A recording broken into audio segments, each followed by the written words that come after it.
Honnêtement, je n'ai entendu aucune source officielle ou fiable en Israël ou ailleurs évoquer un tel scénario ou un tel plan.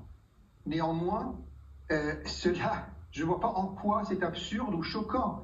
Je rappelle quand même qu'il s'agit d'une aide, parce que la bande de Gaza est sous blocus depuis 17 ans, depuis que le Hamas, dans la légalité la plus totale, a pris le pouvoir dans la bande de Gaza et a chassé l'autorité palestinienne. Le blocus israélo-égyptien donc ne permet pas aux Gazaouis qui souhaitent sortir de la bande de Gaza pour immigrer, évoluer vers d'autres horizons, comme c'est le cas dans à peu près tous les pays de la région, de le faire. Israël là prendrait ses responsabilités, si jamais ces informations s'avéraient être vraies, pour permettre à ceux qui le souhaitent de pouvoir se déplacer et immigrer au Congo ou ailleurs. Donc je ne vois pas en quoi ce serait choquant. L'Europe a ouvert ses portes aux réfugiés ukrainiens, les pays arabes ont ouvert leurs portes aux Syriens. Je ne vois pas pourquoi ce serait absurde de recevoir des Palestiniens. Le gouvernement irakien a négocié, je dis ça comme ça, c'est un exemple, parmi d'autres, a négocié avec la Belgique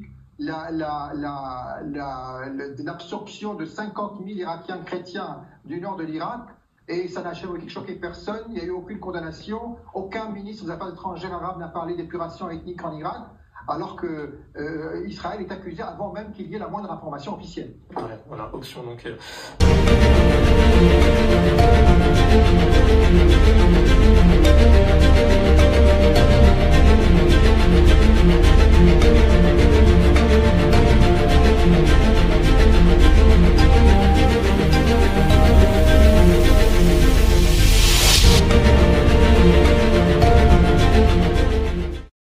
Et il y aurait donc déjà des discussions avec certains pays pour qu'ils accueillent les Palestiniens, en particulier le Congo.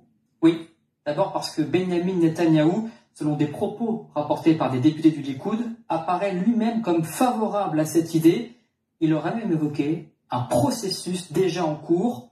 Notre problème, indique-t-il, c'est de trouver des pays pour accueillir des Palestiniens. Et nous y travaillons, aurait-il déclaré ces dernières heures. C'est un changement de pied, car en début de semaine encore, le Premier ministre israélien semblait encore réfuter l'idée. Plus incroyable, selon le Times of Israel, des discussions seraient même entamées avec le Congo, en plein centre de l'Afrique. Regardez, à plus de 4000 km de l'enclave, le Congo sera prêt à accueillir des réfugiés, affirme au journaliste un haut responsable israélien, et nous sommes en négociation avec d'autres pays. Alors de quel Congo parle-t-on? Vraisemblablement de la République démocratique du Congo, capitale Kinshasa. Depuis plusieurs mois, les relations diplomatiques avec Israël se sont intensifiées. Le président congolais a même symboliquement déplacé son ambassade en Israël de Tel Aviv à Jérusalem, comme l'avait fait avant lui Donald Trump. Et selon toute vraisemblance, cet accord avec Kinshasa contient une rétribution financière d'Israël.